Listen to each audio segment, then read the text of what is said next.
That's all trip இது ஒரு auto மற்றும் கேப் புக்கிங் ஆப். சின்ன டவுன்களுக்கு விசேஷம், கோயில், குளம்னு டூர் போறவங்க ஆட்டோ கேப் கிடைக்காம ரொம்ப கஷ்டப்படுவாங்க. அவங்களுக்கு இந்த ஆப் ரொம்ப பிரயோஜனமா இருக்கும். கீழே டிஸ்கிரிப்ஷன்ல இருக்க லிங்கை கிளிக் பண்ணி தட்ஸ் ஆல் ட்ரிப்பை டவுன்லோட் பண்ணிக்கோங்க.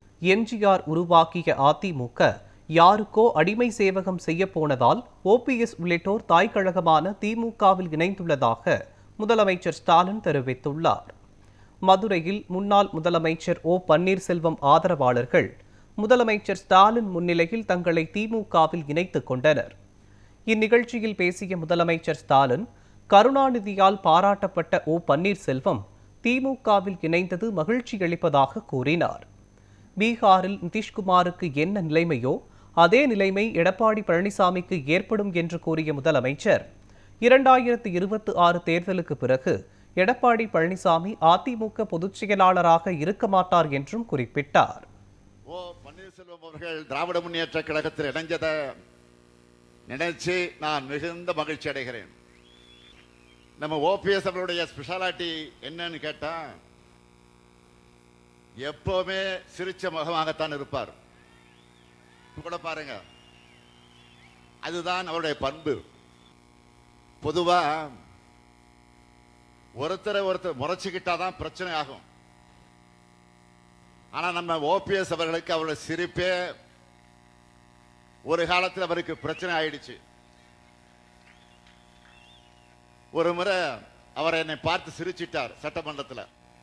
உடனே ஸ்டாலினை பார்த்து ஓபிஎஸ் சிரிச்சிட்டார்னு ஏதோ 2 நாட்டுக்குள்ள போர் வந்த மாதிரி பிரச்சனை ஆக்கிட்டாங்க. அரசியல்ல 1000 விமர்சனங்கள் இருக்கலாம்.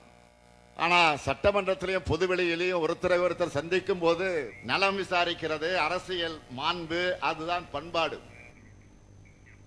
மதுரையில் நடைபெற்ற திமுக நிகழ்ச்சியில் பேசிய முன்னாள் முதலமைச்சர் ஓ பன்னீர்செல்வம், தாய் கழகமான திமுகவில் இணைந்ததை பெரும் மகிழ்ச்சியாக பார்ப்பதாக தெரிவித்தார். முதலமைச்சர் ஸ்டாலினின் 5 ஆண்டுகளில் சிறப்பான ஆட்சியை கொடுத்துள்ளதாக புகழாரம் சூட்டிய அவர், மகளிர் உரிமை தொகை திட்டம், இலவச பேருந்து பயணம், இல்லம் தேடி மருத்துவம் உள்ளிட்ட திட்டங்களுக்கு பாராட்டு தெரிவித்தார். எம்ஜிஆர் ஆரம்பித்த அதிமுக இன்று இல்லை. அம்மா வளர்த்த அதிமுக என்றும் இல்லை. அதிமுகவோ திமுகவோ இல்லை. இது இன்று அபகரிப்பு திமுகத்தான் மாறியிருக்கிறது, மாற்றப்பட்டு கொண்டிருக்கிறது. இனிமேலும் அதில் பயணிப்பது தன்மானத்திற்கு கேடானது, திராவிடத்திற்கு மாறானது என்பதை உணர்ந்துதான் 75 ஆண்டுகளுக்கு மேலாக திராவிட சித்தாந்தத்தையும் சமூக நீதியும் தடம் பெறலாமல் காத்து வரும் திராவிட முன்னேற்ற கழகம், அதனை தலைமையேற்று சிறப்பாக வழிநடத்தும் கழக தலைவர் மாண்புமிகு முதலமைச்சர் தளபதி அவர்களின் தலைமையினை ஏற்று தாய் கழகமான திராவிட முன்னேற்ற கழகத்தில் ஒரு தொண்டனாகத்தான் நான் இன்றைக்கு இணைத்துக் கொண்டிருக்கிறேன் என்பதனை மிக்க பணிவோடு தெரிவித்துக் கொள்ள கடமைப்பட்டிருக்கிறேன்.